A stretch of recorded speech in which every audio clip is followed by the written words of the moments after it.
The alkaline pH scale has many layers to it. Obviously, you have the chemical change, and then there's the electrical change. So I always like to look at anything that is alkaline. True alkalinity has a negative millivolts. Dr. Jerry Tennant studies this. He would study the charge of a cell, and a healthy cell being a negative 20 to 25 millivolts, which if you correlate that to the pH scale of a human cell, we operate at about a 7.35 to 7.45. Neutral is 7, so we are slightly alkaline. That's where our healthy internal state. That's where they get the term. So instead of adding baking soda, chemicals, or even minerals, because you can add lye, for example. That's another thing you can add to water and make it alkaline. That doesn't actually mean it's going to be donating free electrons and also donating molecular hydrogen gas, which is a therapeutic gas that has been proven to help many things in the human body. So concept, the philosophy, the perspective makes sense to an extent. Just because you can add baking soda to something does not necessarily mean you're going to get a plethora of other therapeutic benefits that water should have.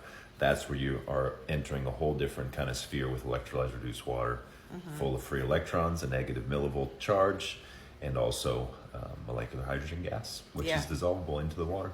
Yep. So by just adding baking soda, which is what a lot of companies like Essentia, Smart Water, these bottled waters that are out there claiming to be alkaline, claiming to be rich in molecular hydrogen, if you actually test it with an ORP meter, it's actually stealing voltage from our body. So by adding baking soda, that water is still going to be positively charged, and it's not going to be bioavailable for our cells. It's just not going to be ideal for our bodies. Water just goes so much deeper. A lot of people are kind of looking at it from the tip of the iceberg, and there's so much more underneath it. And that's how much energy, how much voltage is actually in the water that you're choosing to consume. And just like, they put lemons in the water, you put sea salt in the water, there are certain benefits baking soda does have. It's just long term at certain dosages with right sourcing. There's a lot more variables to consider. So not to completely throw anything out of the way or under the rug. Maybe that is all you have and you got to meet yourself with where you're at. Doesn't mean you stop there. There's another level to it. So if the baking soda, some of that in your water is helping you, seeing results, great.